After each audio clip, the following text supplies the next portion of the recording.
Bienvenue. Welcome, readers and listeners, leaders and followers, all entities and guests. This reading is intended to help guide us as we embark on tonight's adventures and journeys. It would seem that many of us weren't prudent last night, or at least that will be the first reaction when we see tonight's card. Kind of like the devil, this evening's draw is often misunderstood. The way things seem can often be inaccurate or wrong, though. And for those who thought we weren't prudent, maybe reconsider that way of thinking once we're done with tonight's influence, the 0 in the Thoth Deck, the Fool. Foolishness is often seen as a negative, so we think of the Fool at first glance with the same instinct to negatively judge the card. Yet the Fool is quite positive and brings 3 positive influences for me that I personally draw off whenever I see him. First, he is youth and has no past, with only endless futures and options in front of him.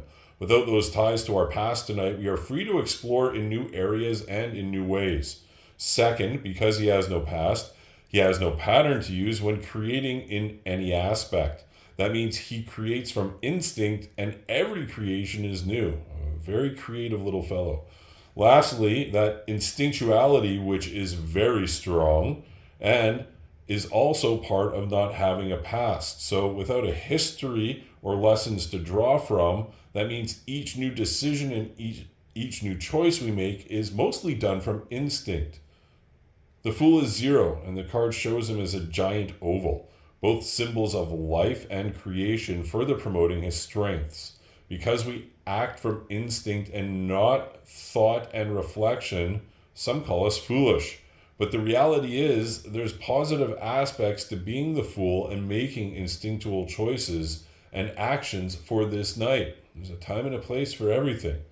Play off the fact we won't be tied to our past tonight. Enjoy the freedom to act, think and do things differently.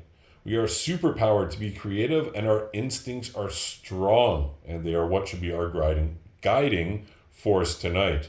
Tongue-tied. Be safe and be well.